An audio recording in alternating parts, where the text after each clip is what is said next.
Hola y bienvenidos a una nueva edición de Diálogo. Les saluda Shen Qian desde Beijing.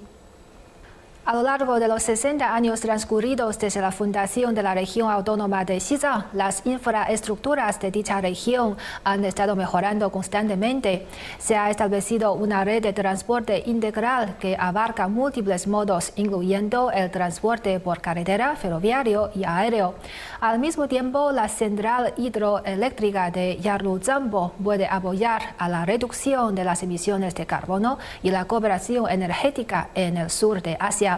Para conocer mejor estos proyectos, hoy tenemos el placer de conectar a distancia con Zhang Jieyu, investigadora del Instituto de Estudios Internacionales de China. Hola Jieyu, bienvenida a nuestro programa. Hola Shanxian, ¿cómo estás? Muchas gracias por la invitación. Muchas gracias. Y en el estudio nos acompaña Luis Martín, comentarista de CGTN. Bienvenido, Luis. Gracias por la invitación. Un placer estar aquí. Muchas gracias. Bueno, en primer lugar, ¿nos puede hablar un poco por qué se está desarrollando la central hidroeléctrica de Yarluzhambo y los ferrocarriles en Xizang? Bueno, para entender un poco las motivaciones, las consideraciones detrás del desarrollo de estos macroproyectos, de esta presa y de estas líneas ferroviarias, quizás lo podemos analizar desde un prisma desde tres prismas diferentes.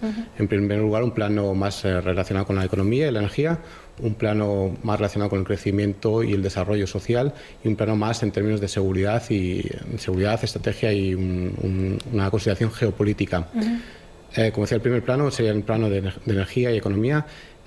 Aquí la motivación es doble. En primer lugar, es aprovechar un recurso energético enorme y cumplir además objetivos de energía limpia. El Yarluzhambo, que es conocido aguas abajo cuando ya cruza la frontera con India y Bangladesh como Brahmaputra, es uno de los ríos con mayor caudal y mayor desnivel del mundo, por lo cual especialmente su tramo alto tiene un potencial de generación de energía hidroeléctrica enorme. Especialmente en este tramo alto, como digo, es un recurso muy interesante para desarrollar. Se prevé instalar una capacidad de generación de energía hidroeléctrica de 60 gigavatios, lo cual sería niveles récord, por lo cual es muy interesante acometer este proyecto. Además, aprovechar esta generación de energía supondría un suministro eléctrico limpio y estable para millones de personas, en línea con los compromisos de China de desarrollo sostenible. Recordemos, China tiene el objetivo de pico de carbono en 2030 y de neutralidad de carbono para 2060.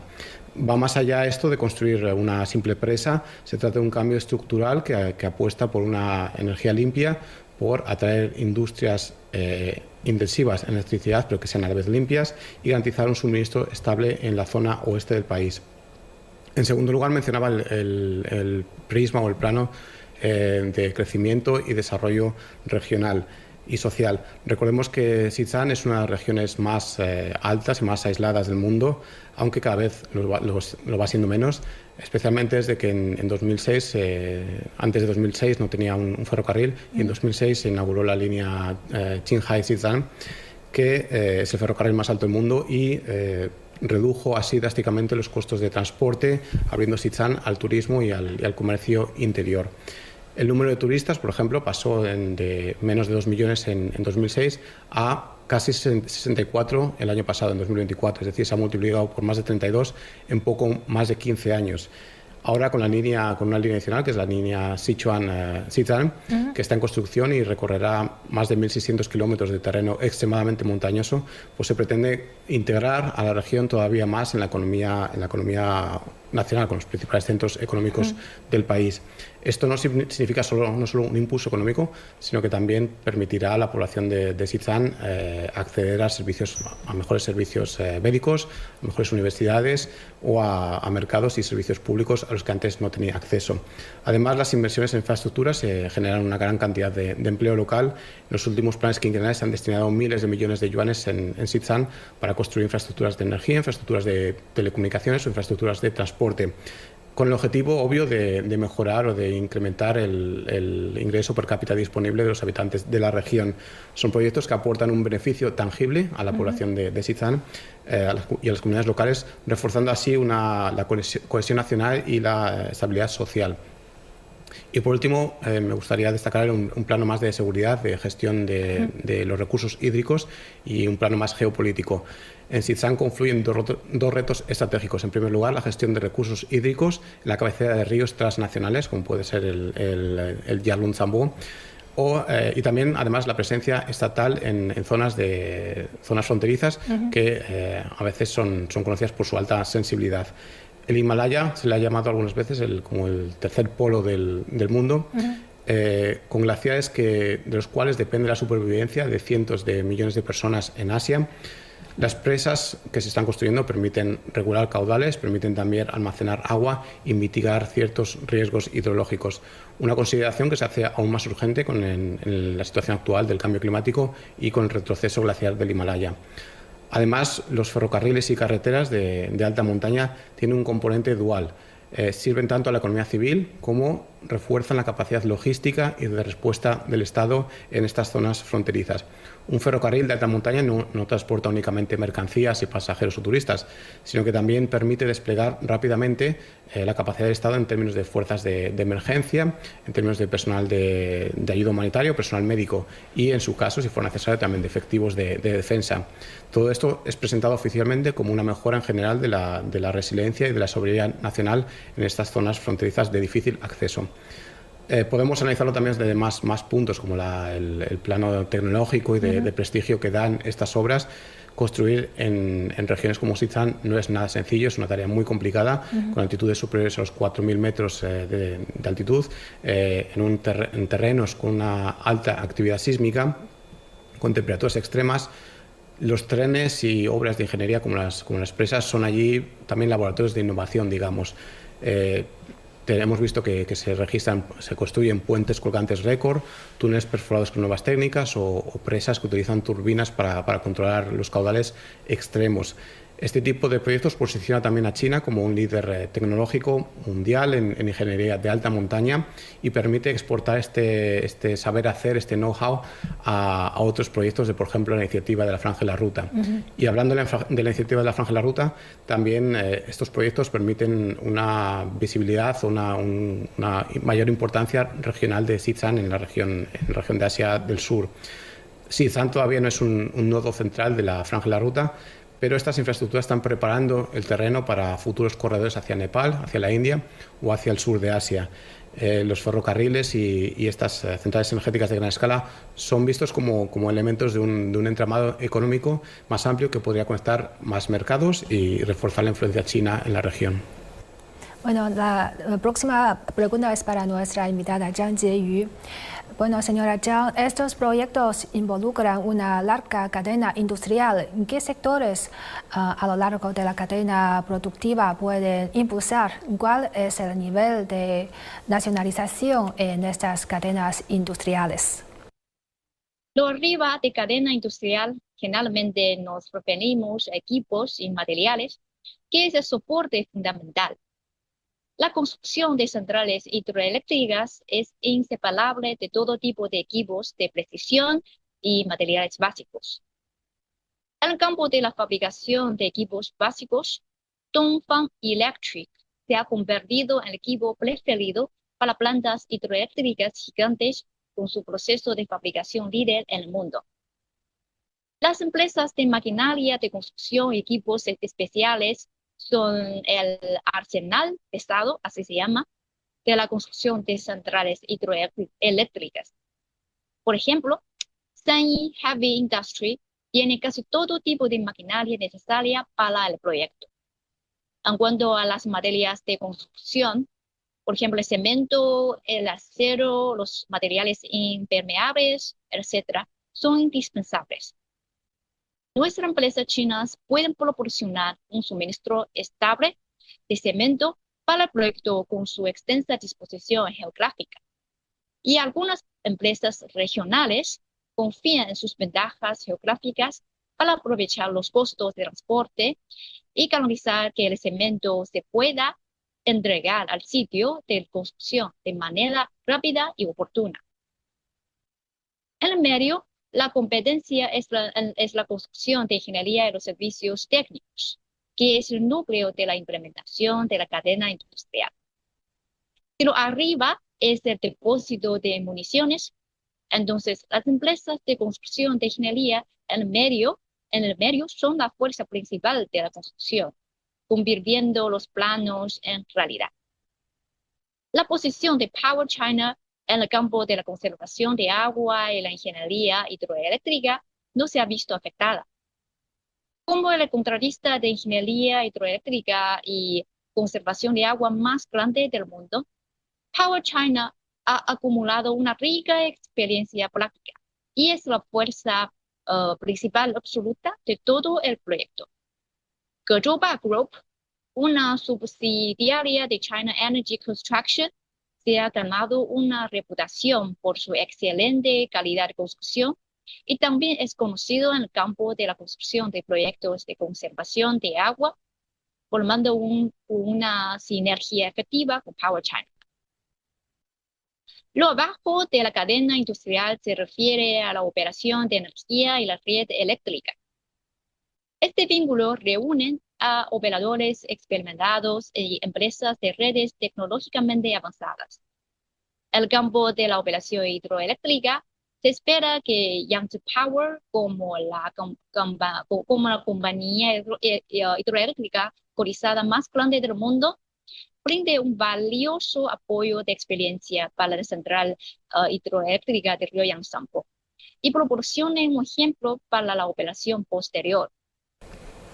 Al promover la construcción de estos grandes proyectos, ¿cómo asegura China que se cumpla simultáneamente el principio de prioridad ecológica?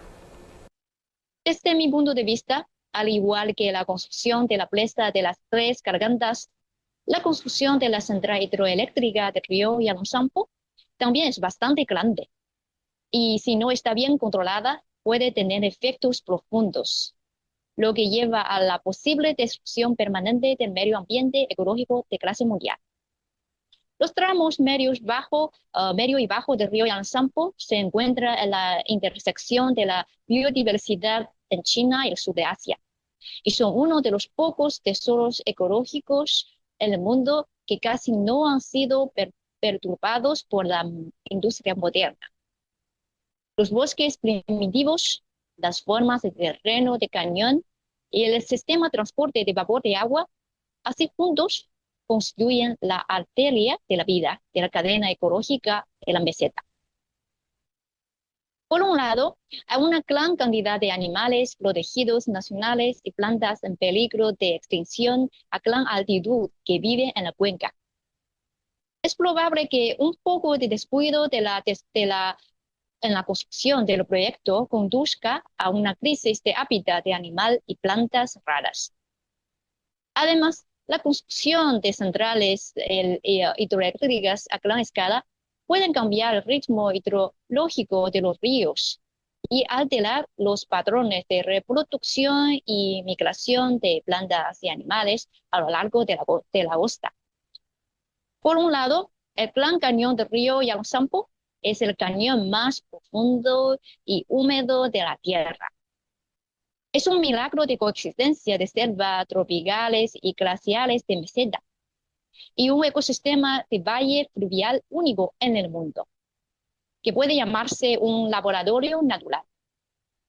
En resumen, este no es solo el activo ecológico de China, sino también el nodo central de la red global de la conservación de la naturaleza, al que se debe prestar alta atención. Si puede hablarnos sobre los desafíos prácticos que enfrenta la construcción en Xizang y cómo los resuelve China. Los principales recursos de energía hídrica en la cuenca del río Yangsampo son los más ricos, proporcionando casi 300.000 millones de kilovatios-hora de electricidad limpia, renovable y sin carbono cada año, creando una forma de relieve rara o entorno ecológico y recursos de energía hídrica en el mundo, pero también creando enormes dificultades inimaginables para los proyectos hidroeléctricos. La dificultad de su construcción radica no solo en la naturaleza extrema del entorno gráfico, sino también en la necesidad de superar problemas técnicos de clase mundial en múltiples dimensiones, como la geología, el terremoto, la ecología y la transmisión de energía. Ya en los años 60 del siglo pasado, los expertos chinos en ingeniería señalaron que el río Yangtze tiene potencial de desarrollo de energía hidroeléctrica a gran escala. Sin embargo, debido a varios factores, el desarrollo de esta área que se quedó en suspenso.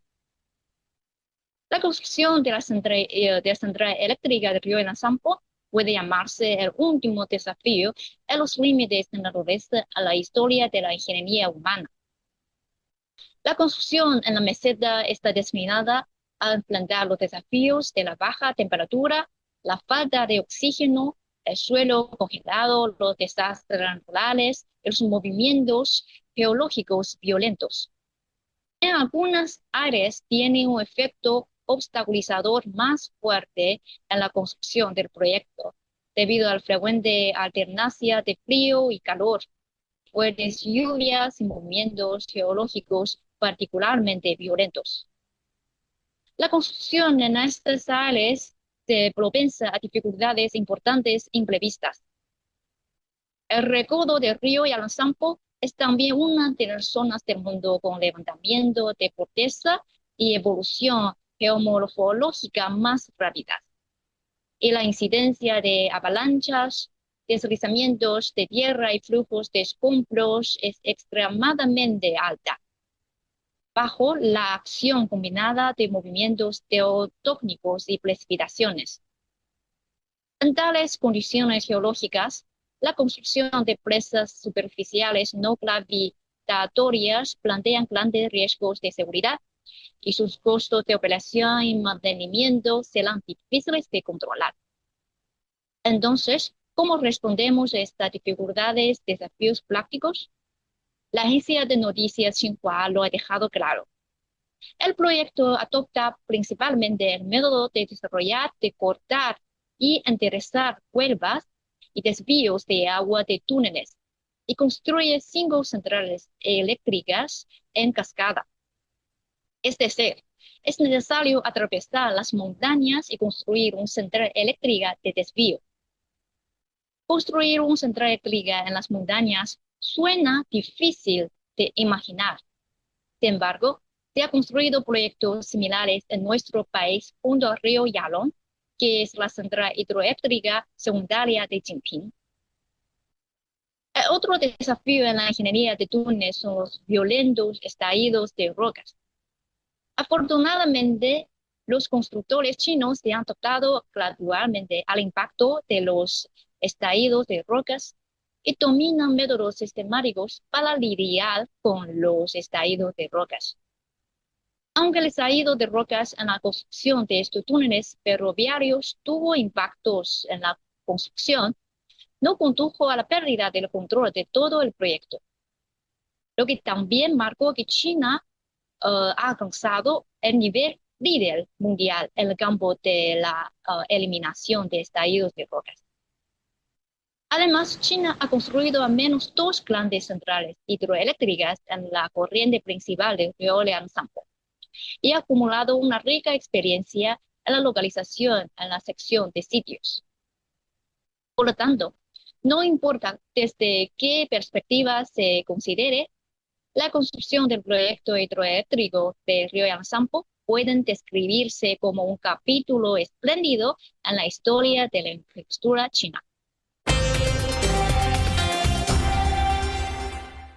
Sí, la señora Zhang nos ha hecho una presentación detallada sobre esos proyectos y supongo que estos proyectos requieren una inversión significativa a largo plazo. Entonces, ¿cómo mide usted la rentabilidad? Bueno, cuando hablamos de este tipo de megaproyectos, es importante entender que no únicamente no se puede mirar la rentabilidad financiera, tanto en China como en la mayoría de países que acometen proyectos de esta envergadura. La evaluación ha de ser no solo financiera, sino social, estratégica e incluso cultural. Teniendo esto en cuenta, al final del día hay que digamos, poner números en un papel, en un documento, que es el estudio de viabilidad que determine el organismo regulador. En el caso de China es la Comisión Nacional de Desarrollo y Reforma.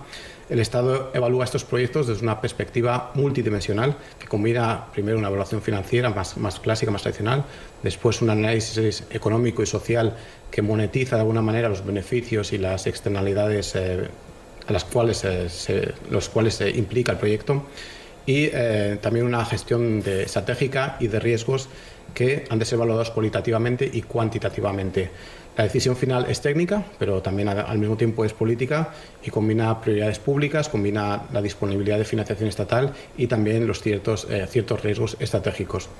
En primer lugar, como decía, el primer paso es realizar una evaluación financiera pura o tradicional, en el cual los analistas calculan los llamados flujos de caja esperados, que pueden devenir de los ingresos por ventas de electricidad o por peajes, servicios ferroviarios en el caso de los ferrocarriles, también por los costes de operación o el mantenimiento y servicio de deuda.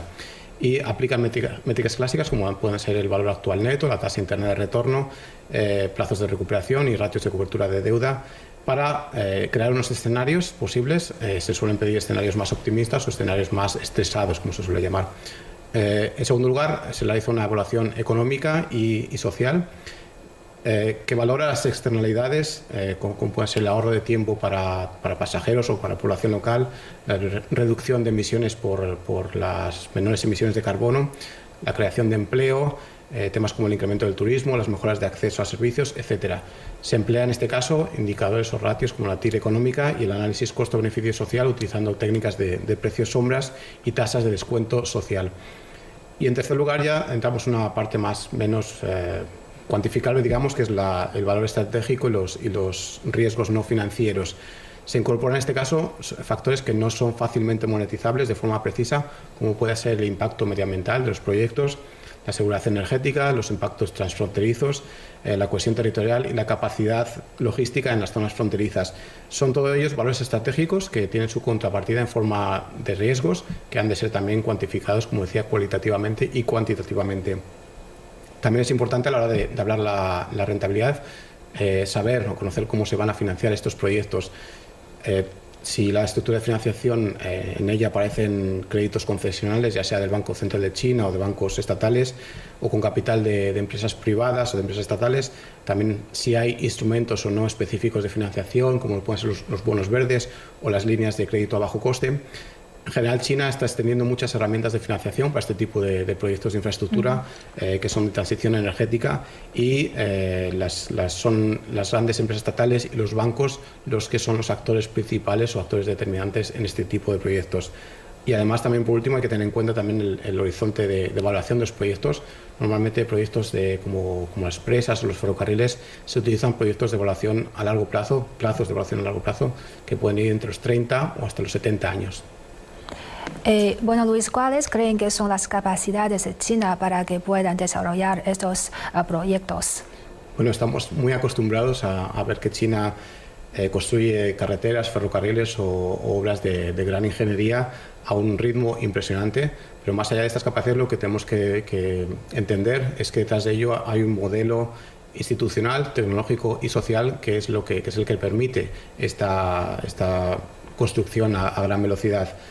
Hay varios factores principales en los cuales nos podemos fijar a la hora de analizar este modelo, esta conjunción de modelo institucional, tecnológico, social. En primer lugar estaría la planificación estratégica a largo plazo. Sabemos que China ejecuta sus planes económicos en base a planes quinquenales.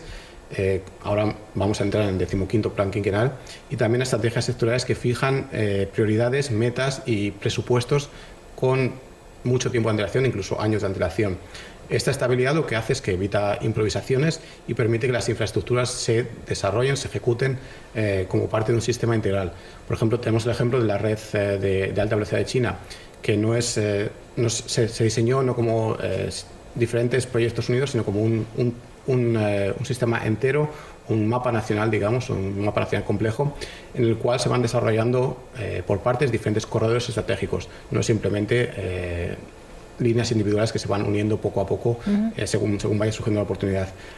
Además, hay que destacar también la capacidad que tiene China, la capacidad estatal de coordinación y funcionamiento, ya que el gobierno central puede movilizar recursos financieros, recursos técnicos e incluso recursos humanos a una escala grande, combinando inversión pública, inversión de bancos estatales y la participación de empresas tanto estatales como empresas privadas. Esta coordinación lo que hace es que reduce la incertidumbre, acorta los tiempos de aprobación y también garantiza continuidad incluso en momentos de crisis.